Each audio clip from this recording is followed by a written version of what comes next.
Sideline podcast, one episode, I think 240, the big 240.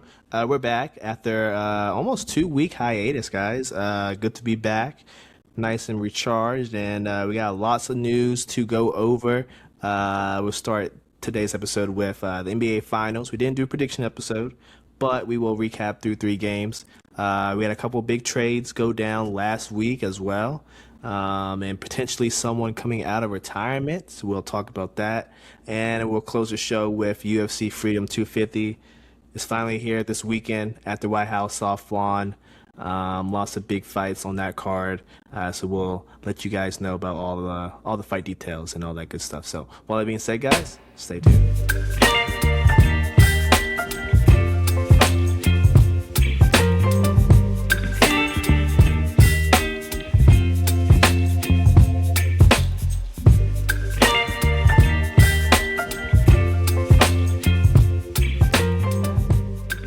Right into this. Let's start with the NBA Finals. Lawrence, I think we didn't have a prediction episode, but we both predicted in the group chat that the Knicks would win. I said 7, I believe, and then you said Knicks in 5.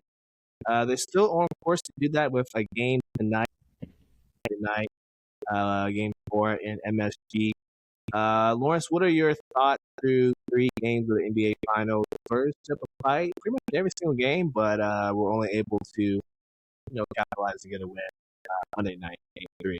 But what are your thoughts so far? I think it really comes down to the Knicks just being older and more, I would say, game plan oriented, game to game. Rather than the Spurs, given the fact that the Spurs are so young and like we said, youthful. That's kind of why I picked the Knicks, because the Knicks are just a bunch of outcasts from different teams, who most of them didn't win in other places, and were probably the redheaded stepchild at the other places that they were. Like Brunson was second fiddle. Here he's the number one guy. Karl Anthony Towns got told that he was the reason why Minnesota could never do anything or never win. Now he's here with a chance to win. This is true. Landry Shamet, he's just been around block anywhere, everywhere. Josh Hart, Dan was a journeyman before he got to the Knicks. He was on different teams like every other year. Mikal Bridges, he was pretty good at holding it down with the Sun, but, the Suns never won anything.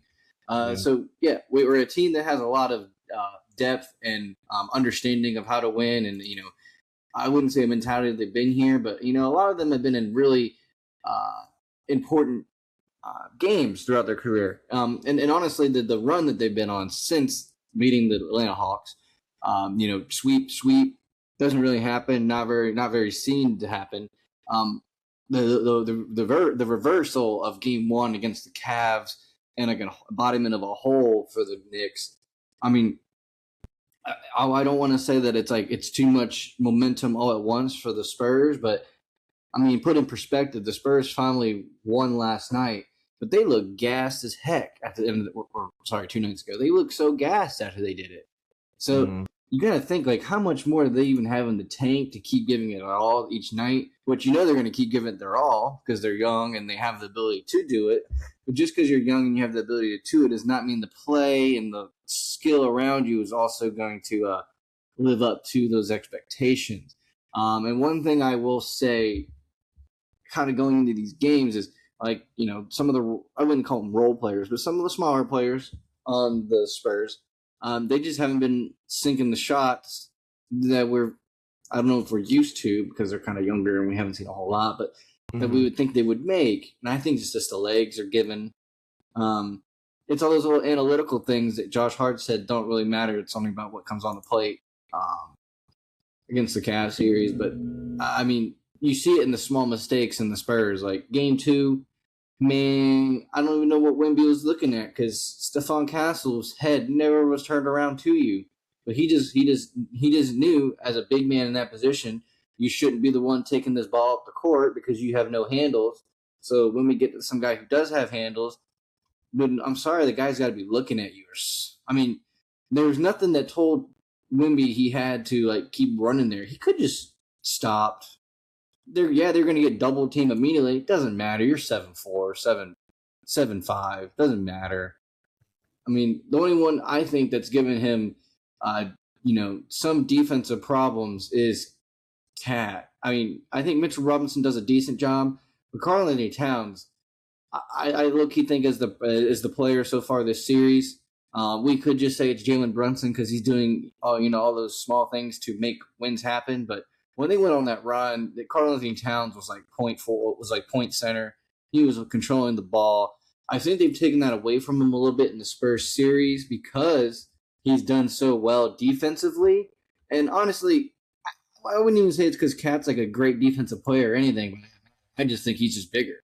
He's just a bigger man, and it makes Wemby's life hard, which we've known that's going to be a problem for Wemby when he has to go against men that are bigger than him on a game-to-game basis. But I think it really works out for Cat in this scenario because, I don't know, it's just one of those things that like I think other teams do to Cat throughout the season, which is big body him, push up on him. He doesn't have those leverage advantages against most centers in the league, but he does with Wemby because Wemby's a toothpick. So yeah, he does have that. He does have that ability to kind of go toe to toe with Wemby and not be really scared about what the end result is. And honestly, his offensive firepower he had the first two games I thought was pretty cool. But I would like to see him do it first and second half. I don't know what it is about the second half, but they seem to really, I would say, press harder with Cat first halves. And I was talking about this other day with the bet we had, or the bet I had. Like, I needed 35 plus points, assists, and rebounds. Mm-hmm. And this man had 34. But this man had like 25 of them by the first half. I was like, oh, this is guaranteed. I'm good. I'm chilling. Then the Knicks win. I was like, oh, I'm big chilling. There's no way he didn't get 10 points, assists, and rebounds. There's no way he didn't get 10 in the second half. Damn, he didn't get 10 because his points didn't go up. I don't know. I just feel like they just stopped going to Cat too often, and I feel like it's because all those chants of MVP for Jalen Brunson. And I get it. He's scoring lots of points, but he's also only shooting like 34%. So I think there was a stat that he's like 30 for 80 something. Yeah. He's only shooting like 34%. So he's not even doing like an amazing clip. He's just shooting a lot.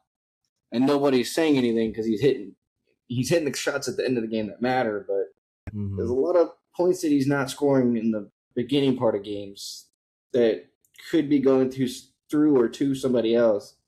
And I would say like last night in game 3, I know I've been talking loud about this, but I know last night in game 3, it was like every single Knicks player, Ginobili, Hart, Towns, all doing good the first half. Second half, they just start going a little bit through Brunson a little more, and then everything just kind of falls off, and the offense gets flat, and nobody's hitting their shots. They kept trying to give Mikal Bridges the ball to make shots, and he didn't make shots the whole night. So why are you trying to make them at the very end of the night when there was guys in the first half who were doing it right, and you could have just stayed with the hands? I think that is the one downfall to the Knicks is they will try to ride or die their best player, whereas the Spurs, I'm sorry, they're literally just giving the ball to whoever's got the hot hand at that moment. And maybe that's just a youth thing. The Knicks are trying to show them variety and get them off tilt. But maybe just dumb it down a little bit. Whoever's playing the best at that moment in time, you just keep going through them. You just keep working with what works.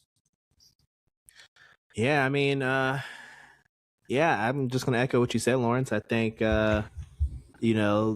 the Knicks have the more experienced players in the series. They have two guys that played in the finals before. OG and limited minutes with the Raptors team that won. He wasn't a full-time starter then, but he definitely gave them some good minutes. And Mikal Bridges, who was a starter on that Suns team that went against the Bucks in that finals back in 2021. But other than that, they're just a handful of good vets, and they have playoff experience. You have two guys with finals experience, so I think that's just going to overcome the Spurs. And they're a bunch of young guys that honestly at this point I mean, whether they would say it or not, Lawrence, they probably didn't think they would be here. So, they're kind of playing with house money at this point. So, you know, as much as it is a learning experience and they probably do want to win, it's, at the end of the day, they're playing with house money. So, I think you're right. You kind of, when you said about the Spurs kind of feeling empty, they emptied the tank in game 3. And that's probably just a pride thing. Like, they don't want to go back 3-0, game 4, possibly getting swept. Maybe the Knicks let you win game 4. And then, if you lose in San Antonio, that's not a good look at all. So I don't know. I had the Knicks in 7. I thought it would be, a flip-flop series, and then the Knicks would win in game 7. But honestly, I'm leaning closer to you. Knicks in 5, Knicks in 6. I think the Knicks are just better all around, and they definitely play better when they move the ball. So I think they got to get back to that. And we saw them do that, stick to that game plan in all the games. But like you said, towards the second half, they kind of get away from it, and they kind of go to this mentality of Jalen Brunson or bust. And I think they got to break that. They got to break that cycle, right? Like, they got to keep running it through Towns. Towns has to stay aggressive. Because when Towns is aggressive, Lawrence, like, Wemby has to guard him. And when Wemby isn't sitting in the paint and, guarding the paint, then Brunson can drive. Then Mikal Bridges can drive. Then OG can drive. And then it just opens everything up from there. And then when those guys can start driving, then Landry Shamet doesn't have to chuck up threes. He's just getting wide open or semi-open threes, or, McBride, or even Jose Alvarado, like, he's getting, decent looks at 3. So they definitely got to get back to that. And, game 3, they got to, take care of the ball. They can't make those dumb mistakes, those dumb turnovers down the stretch like they did in the third quarter to let the Spurs back into the game, because they should have blown it open. The Spurs took a timeout. They were they were down 10 or 11, Lawrence, and then Spurs take a timeout, settle things down, and then they kind of fight their way back in there. And that was at that point, the Knicks should have just kept the foot to the throat, right? And kept the pedal to the metal. But that's when they started making dumb mistakes and kind of, Brunson was kind of feeling himself, like you said, Lawrence, and he was chucking up shots. And, they got to stick with that game plan of move the ball, create those driving lanes. Because when Wemby's not in the paint and he has to guard Cat because Cat is hot, he's, making his shots on the outside and, driving past Wemby, which I think Cat's the only guy that's been able to drive by Wemby and get to the paint and finish, or at least get fouled. So they got to keep the pressure on Wemby. Like, if you can get Wemby in foul trouble, I think that's just an easier way to win this game, don't you think? Like, you got to keep the pressure on him. And Cat's the only big in this playoff series or playoffs that's been able to do that. Well, I think that's also because of the fact, too, when it's Robinson, I think that they know that the fear of scoring is not there to as high as degree that it is with Cat. Mm-hmm. So I agree with you. Cat on the court is imperative. I just think that the ball needs to go through Cat like it was through like every game in the series before. I mean, I don't know what's the need. Like, okay, you won all those games in a row, even some of the first couple games in the series, by having this mentality, and then you changed it the first night in the Garden. I just don't understand changing it night 1 in the Garden. Honestly, I just think it's the Knicks. I think they just have too much trust in all the players to get the job done. Whereas I think the Spurs also have a trust, but there's only like a handful of 3 that are touching the ball every single play. Like, no offense, but Dylan Harper, his points are coming from quick threes because he's open and nobody's guarding him. Rebounds that bounce up that he has more hustle for. Small things like that. That's how their other players are getting the ball. The Knicks are actively going out of their way to try to force feed Bridges last game. Mm-hmm. Well, maybe don't force feed Bridges because he obviously is not shooting good tonight, and that's okay. He's bringing it on the defensive end, but if he's not there, just go to Cat, man. Just go to Cat. And my point, just going to Cat too, it's I'd rather be playing against Cornette for 15 to 15, 18 minutes rather than having to play Cornette, 10 to 12 minutes, I don't want Cornette to only be out there for 10 to 12 minutes, but you're never going to have Cornette out there for long periods of time unless you get Wemby in foul trouble, which I'm going to say this, it's not that hard to get Wemby in foul trouble. I mean, it really is not.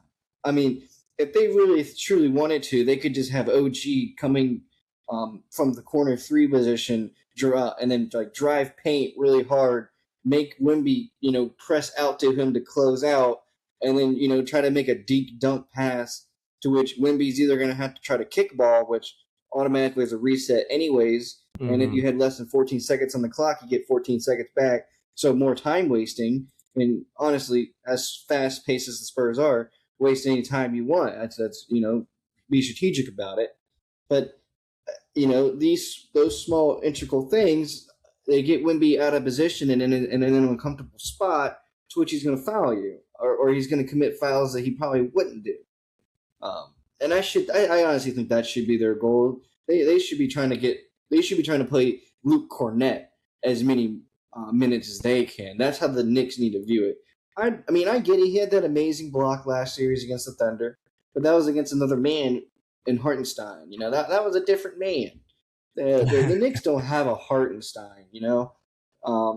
Cat's gonna get to the bucket a lot quicker than Hartenstein got to that bucket. Mm-hmm. So I don't see Luke Cornette making a comeback down the court like that. So I don't know. That's how my take would be. I mean, truthfully, I would just be saying attack Wemby because they do the same thing to Mitchell Robinson. I mean, people just go after Mitchell Robinson just to make him shoot those free throws. And especially once they don't foul Mitchell Robinson when they're not in the bonus. By all means, that's a dumb foul. But you can tell the Knicks don't want to put in Robinson once they're in the bonus because that is the go-to man to target. And the Spurs have proven that they don't mind sending in a guy just to go commit a foul. I mean, they did it against the Thunder series just because. Well, important reason just because, but they did it just because. It worked. Mm-hmm.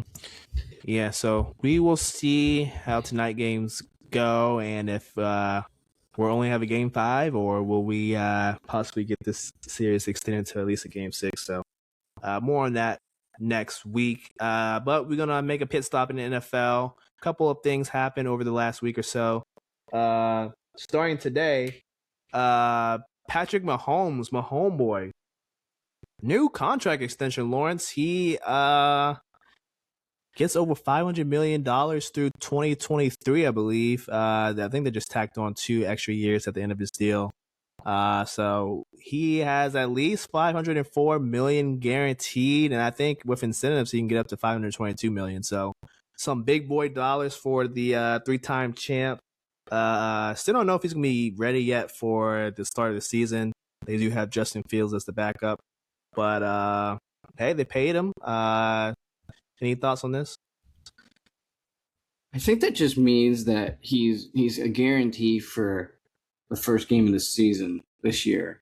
Oh, okay. I mean, I think people have already started thinking that he's going to be ready for game 1, but I don't know. I think he's ready. I don't know. I agree with because all they're doing is giving him more money on the back end. Yeah. And then freeing up space now to obviously go out and get the players that they think and feel that they need, which who am I to say that they don't need those players to, drastically change and fix, make their team competible. I don't know the word is, but competitive. I mean, I'm not against it. By all means, whatever you got to do to win, make the moves you've deemed necessary. Do I think it's necessary? I guess so. I like knowing that he's constantly freeing up contract space or money space for his team to be better now, which I think is just a bigger understanding of him knowing the game.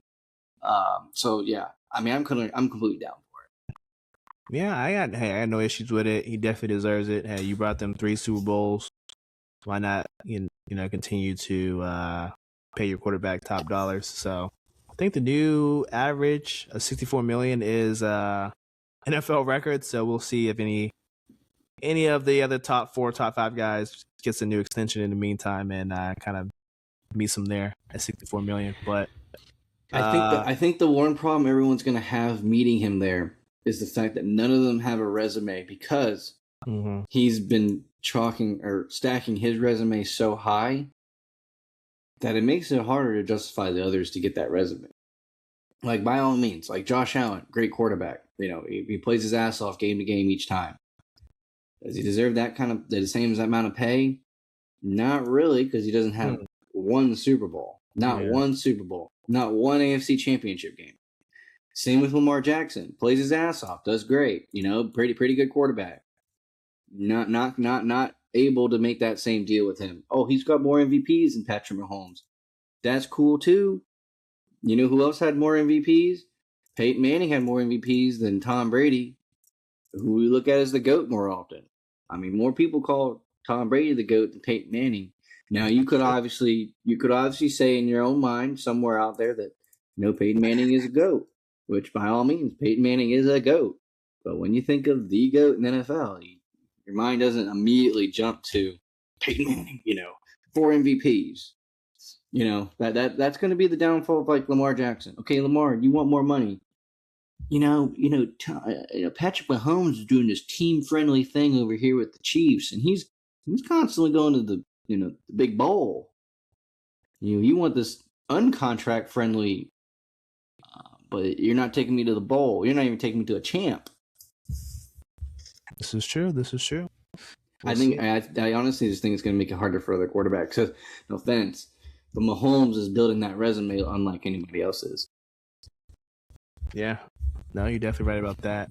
Another guy who's building a very impressive resume, Myles Garrett, although he's not making it to any championship games while his tenure in Cleveland, he's definitely making a splash with the Rams.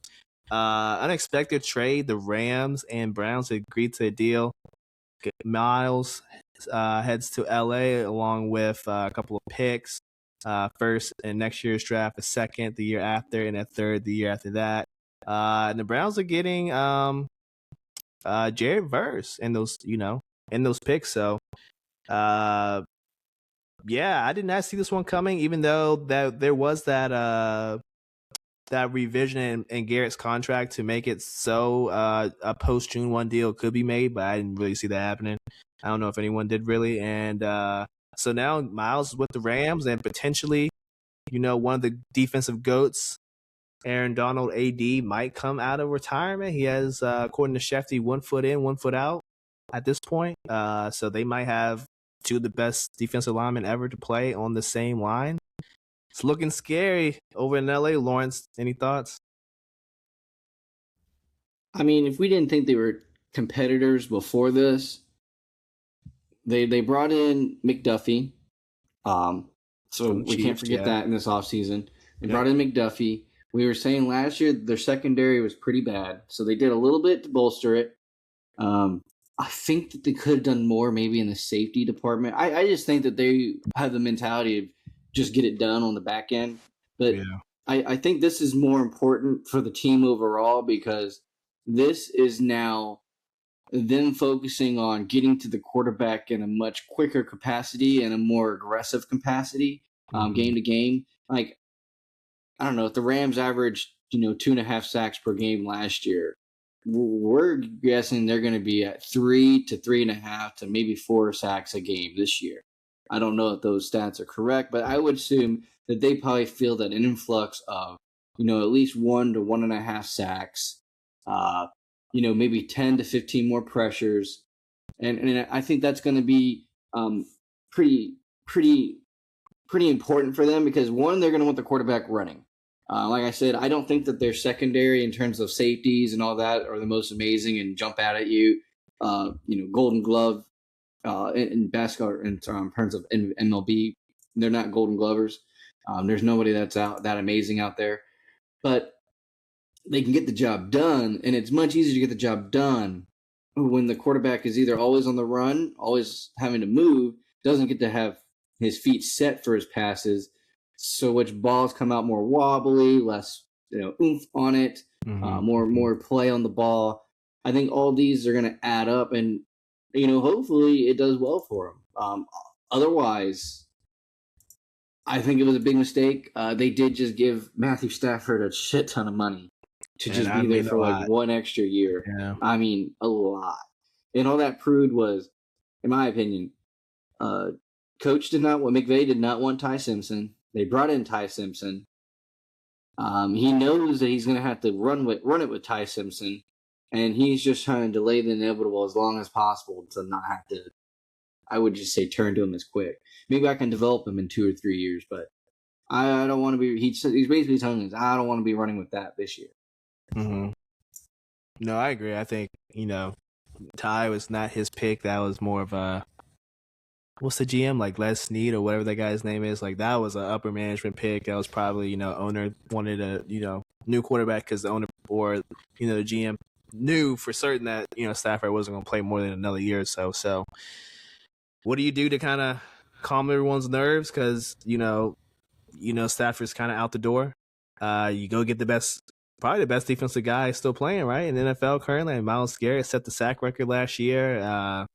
Don't have to worry about injury concerns. He's an Iron Man. He'll play through anything. And you have probably the GOAT defensive player in some people's eyes. You have him in early retirement, and I'm sure they check on him every so often, see if he's still wanting to play, come out of unretire, and lo and behold, he's probably going to unretire. So it's scary hours in LA, Lawrence. They definitely got the best defensive line.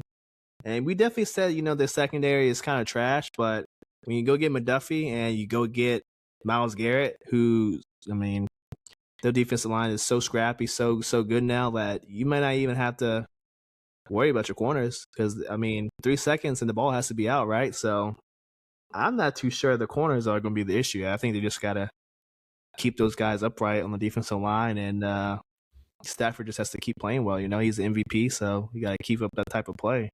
The Rams should be a very scary team next year.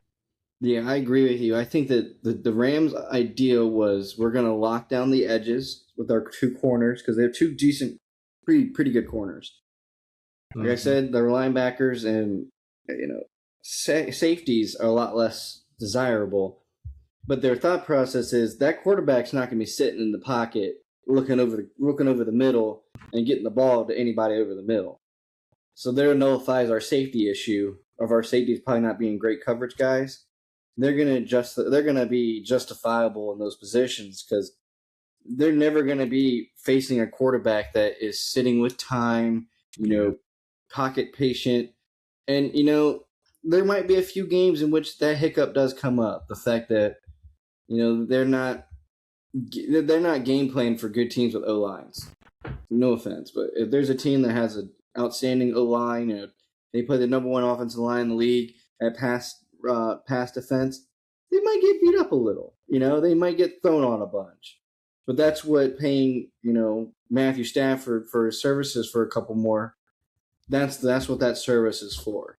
I need you to help not make games that are possible blowouts. I'm not going to say games are blowouts, but the games that are possible blowouts become worse than what they are. Which is what some teams had that issue of. I would say like a Bryce Young. When it's a game that's a blowout, damn do those games stay a blowout. Yeah, so we shall see. Hey, who knows what else the Rams have up their sleeve? But I would say they're definitely one of the winners of the offseason for sure.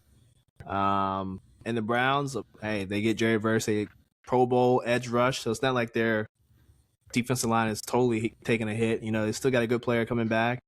But I think that rest of the AFC North is very, very pleased. No more Myles Garrett, so sucks for the NFC West. They have to go against him twice now.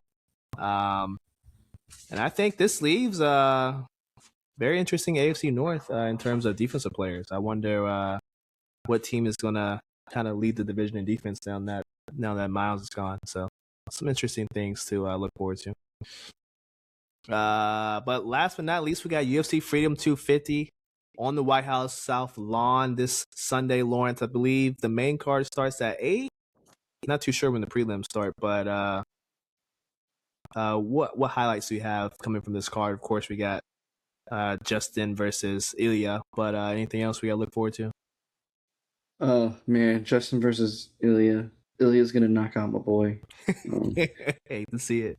I know, man. He's been talking so much shit too, and it's Mm. just like, oh man, I love it. I like the energy. I'm like behind him. I'm rooting for him. But at the end of the day, like I'm just shaking my head here, knowing like my boy's he's gonna get beat up. Like, cause I'm sorry, Gaethje's like let's get in the ring, let's duke it out, let's punch each other up. Gaethje got beat up and beat up pretty much by Max Holloway. Max Holloway Mm-hmm. got knocked the fuck out by Ilya Topuria. Mm-hmm. Max Holloway doesn't get knocked out. So if I'm basing off anything, I'm basing off Max Holloway. Oh man, it does not bode well. Does not bode well. But like I don't know. Do I think it's gonna be a great fight? Oh, 100%. Do I think it's gonna be a great card? I think once it gets to the main event and the guys who have been there, done that for as long as they have been doing it, like kind of what they said, they're going to be at the same elements as each other, so there's one doesn't have an advantage over the other by Mm-hmm. any means. But I don't know. I feel like the first, I would say with the prelims, right? Prelims are going to suck ass. I'm sorry, but like all the guys like in the early prelims and like the prelims, there's going to be like it's not going to be dark out yet, so there's going to be hella bugs. All the bugs are going to be everywhere. I mean, this is DC, and then Yeah. I truly want to know what their thought process behind the bugs, or what they're going to do about the bugs, or like, are there going to be like any kind of like fan system, like because you can't have fan system because if there's air blowing in a direction, you're going to get sweat into each other's into the fighter's eyes. That's gonna mess it up in some ways. Like there truly is like no great way. Second off, they're fighting on a freaking Sunday. Yeah, on Sunday. When does UFC ever fight on a Sunday? Never. They're gonna be fighting. They don't start the main event until 8 o'clock. So that means that Garcia and Lopez, their fight's gonna start at 8 o'clock. Then you got Bo Nickel versus Dawkins, Rufi versus Chandler. Like we're not seeing Topuria versus Gaethje until like 12:30, 1 o'clock. Well, Maybe 12 o'clock. yeah, I was gonna say maybe 12 because the press conference is scheduled for 12:15, so probably before then, right? Well, I mean that's just hoping that none of there's some knockouts early on. Mm-hmm. Um, I'll get to hear like O'Malley versus the Canadian guy. And as much as I don't believe it, that's going to be a decision fight. That's probably going to decision, so that's going to eat up some time. Derek Lewis versus Hokit. I also think that's probably going to be a decision fight. Hokit is probably not knocking out Derek Lewis, and if Derek Lewis doesn't knock out Hokit's just going to outlast him, and it's just going to be a decision fight, which Derek Lewis probably loses. Hopefully, he knocks him the hell out. Chandler versus Rufi. Unless Michael Chandler just proves that he is just a walking curse at this point, this is probably going to decision unless Chandler with that jaw of his now gets knocked out early. Mm-hmm. This is going late. Dawkins versus Nickel. Nickel just grapples. We haven't seen him really prove that he's great at the hands and fighting with the hands. So if that goes to decision, there's a lot of fights that I believe they're going to go to decision on this card, and doesn't bode well for some of us, who have to go to work the next day. You're not going to be able to watch this late UFC fight, and I don't know. I think the only fight that I can guarantee that's not going to end in any kind of decision is Alex Pereira versus Cyril Gahn, and that's just because Pereira's going to knock him the hell out. Because, no offense, and I've said it so many times, just never trust the French. Never trust a French. Never trust a Frenchie. Just don't do it. And I made some money this past weekend just going against the French fighter, even though he was the odds-on favorite, Ziam or whatever his name is. There's the old saying: never trust the French. Never trust a French fighter. Just live by that phrase because it does work. I kid you not. If you don't know who to pick and you see there's a French guy fighting, pick the other guy. For whatever it is, French just never show up when you need them to. Yeah, hate to see it. Yeah, I'm pretty excited for the fight. Like I said, it's in DC on South Lawn. Gonna be interested to see how the fighters kind of deal with all the heat, the humidity. It's 8 p.m., And so the sun is still out, and like you said, the bugs and stuff. Like everyone is exposed to the elements, so no one has any type of advantage, Lawrence. So I'm expecting knockout because I don't think they'll be. I don't, to be honest, I don't think they'll be able to keep fighting 3 rounds in all that humidity. Like they're gonna get tired and just knock each other out. Like that's what I'm expecting. what I will say is, I don't like that it's like this is supposed to be like one of the biggest events for like America, right? This is for America. Merc. There's just so many better places that we could have held this, event. Yeah, no, I agree. As Americans, you know, there's just so many better places, and the fact that we're gonna have all these amazing fighters, and they're fighting basically in the Apex. There might actually be more people in the Apex arena than there will be at this fight. Like I think the that's just actual a little bit of a the letdown. actual like arena they're building is only 400 or so, right? Uh huh. And then they have the fan I'm not fest trying to get around it. political, but I heard BB's there, so not happy about that one. And that's then as bad as Trumpy showing up to the Knicks game. this is true. And then also the fan fest is also there, but I mean, they're still a ways away. Like those people won't even be close to the actual arena, so it'll be an interesting environment for sure. I'm like I said, I'll be interested to see how the fighters look after one round. I think they'll just be all sweaty and tired and gassed because I can't imagine fighting. I can't imagine fighting somebody for like more than 2 rounds in like just 90 degrees and high humidity. Like that doesn't sound too good. It sucks that we don't have somebody, oh man, like Kimbo Slice still in the card or still around in the league. Yeah, R.I.P. Because Kimbo. Kimbo really would have made this a good show because coming from the Street Fighter side of things, This is element.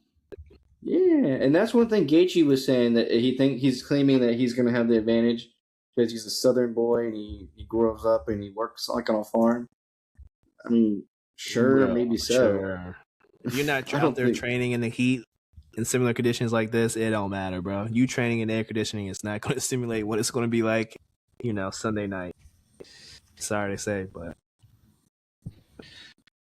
boys get knocked out. Yeah.